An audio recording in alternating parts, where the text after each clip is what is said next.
haya yawe mkate. Yawe mkate. Manake aishi kama Adamu na Hawa akiwa duniani. Na tukumbuke Adamu na Hawa alivyozaliwa, Adamu na Hawa alivyoumbwa, aliumbwa kiroho. Aliumbwa kiroho.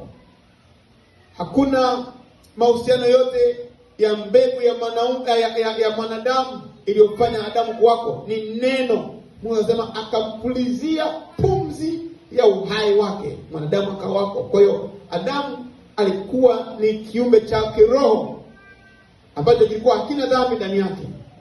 Lakini shetani akawaweza. Ndio maana anaitwa pia Yesu ni mwana wa Adamu. Kwa maana hiyo aishi duniani kama mwanadamu, ajaribiwe kama Adamu na Hawa kwa mfano ule ule wa chakula, lakini asitende dhambi, ili awe na sifa ya kumwokoa mwanadamu na kumletea ukombozi mwanadamu. Angalia maandiko katika Biblia yako katika Mathayo sura ya 4. Mathayo sura ya 4. Ningependa kila mmoja wetu kwa kadiri inawezekana kuandika, inaweza kutusaidia wana wa Mungu. Mathayo sura ya 4. Ndio maana huwa naambia pia tunakuja nyumbani mwa Bwana kujifunza neno. Amen. Nunua Biblia, nunua daftari lako, andika notes zitakusaidia. Na watu wengi leo wanapotea, wanapeperushwa na kila upepo wa kimanabii wa uongo, ni kwa sababu hawajui maandiko, hawajui neno. Mungu atusaidie tulipokuwa tunakaa mahali kama hapa ambapo tunajifunza neno. Sisi Mungu anatutegemea tuwe walimu kwa wengine katika jina la Yesu. Mathayo sura ya 4 mstari ule wa 4. Tuanzie mstari wa 4. Tuanzie mstari wa 4. Tukaanzia mstari wa 3. Sawa, lakini kwa ajili ya kukomboa wakati. Maandiko yanasema mjaribu akamjia akamwambia, ukiwa ndiye mwana wa Mungu, amuru kwamba mawe haya yawe mkate. Naye akajibu akasema, kumbuka hapa Biblia inasema Yesu alikuwa na njaa, akaona njaa, maana alifunga siku 40. Mstari wa kwanza hapo, mstari ule wa pili anasema ya kwanza, kisha Yesu akapandishwa na Roho nyikani ili ajaribiwe na Ibilisi. Akafunga siku 40 mchana na usiku. Mwisho akaona nini? Njaa. Mjaribu akamjia akamwambia, ukiwa ndiye mwana wa Mungu, amuru kwamba mawe haya yawe mkate.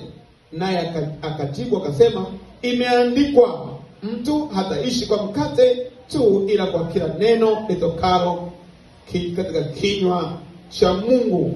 Kisha Ibilisi akamchukua mpaka mji mtakatifu, akamweka juu ya kinara cha hekalu, akamwambia, ukiwa ndiye mwana wa Mungu, jitupe chini, kwa maana imeandikwa, atakuchukua malaika zake, na mkononi mwao utakuwa tu, ila kwa kila neno litokalo katika kinywa cha Mungu. Kisha Ibilisi akamchukua mpaka mji mtakatifu, akamweka juu ya kinara cha hekalu, akamwambia, ukiwa ndiye mwana wa Mungu, jitupe chini, kwa maana imeandikwa, atakuchukua malaika zake, na mkononi mwao watakuchukua, usije ukajikwaa mguu wako katika jiwe. Yesu akamwambia tena, imeandikwa, usimjaribu Bwana Mungu wako. Kisha Ibilisi akamchukua mpaka mlima mrefu mno, akamwonyesha milki zote za ulimwengu na bahari yake, akamwambia, haya yote nitakupa ukianguka kunisujudia. Na ndipo Yesu alipomwambia, nenda zako Shetani, kwa maana imeandikwa, msujudie Bwana Mungu wako, msujudie Bwana Mungu wako, umwabudu yeye peke yake. Mstari wa 11, kisha Ibilisi akamwacha, na tazama, wakaja malaika wakamtumikia.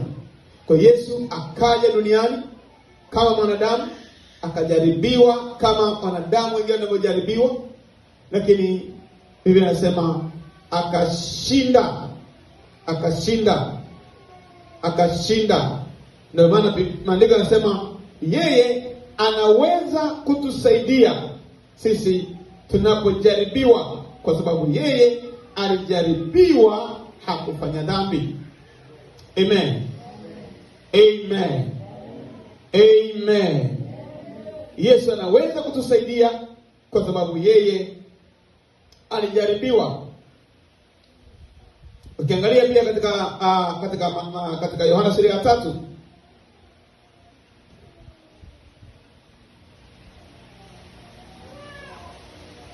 Yohana sura ya 3,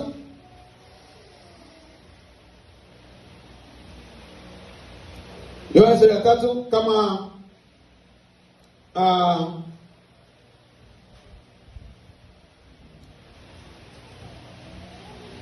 unaweza tukapa mmoja wetu akatusomea hapa kwenye andiko, tusome kwa haraka haraka.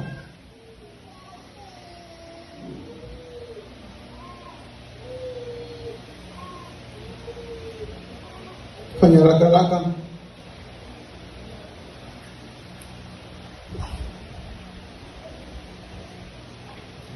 Na utaona hapo Maandiko yanasema jinsi Mungu aliupenda ulimwengu hata akamtoa mwanae wa pekee.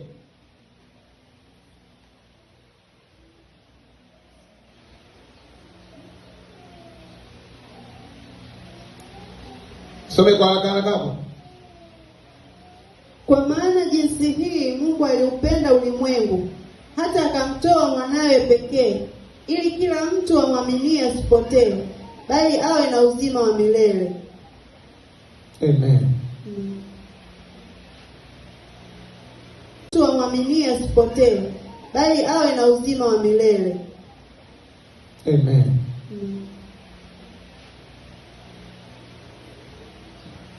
Bwana Yesu asifiwe. Akamtoa mwanae wa pekee. Akamtoa mwanae wa pekee. Akamtoa mwanae wa pekee ili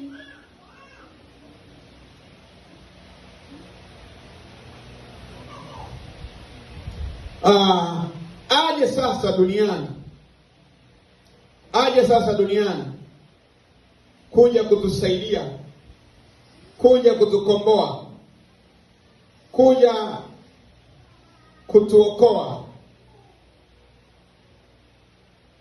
Ukisoma mstari unaofuata hapo, maana Mungu hakumtuma mwana ulimwenguni ili auhukumu ulimwengu, bali ulimwengu uokolewe katika yeye. Tulie tena. Maana Mungu hakumtuma mwana ulimwenguni ili auhukumu ulimwengu, bali ulimwengu uokolewe katika yeye. Amen. Hakutumwa ili kuja kutuhukumu, bali ulimwengu uokolewe katika yeye. Ulimwengu uokolewe katika yeye. Miaka mingi ilipita, kukawa hakuna ukombozi, hakuna mwenye sifa wa kuokoa, hakuna mwenye sifa wa kuleta ukombozi.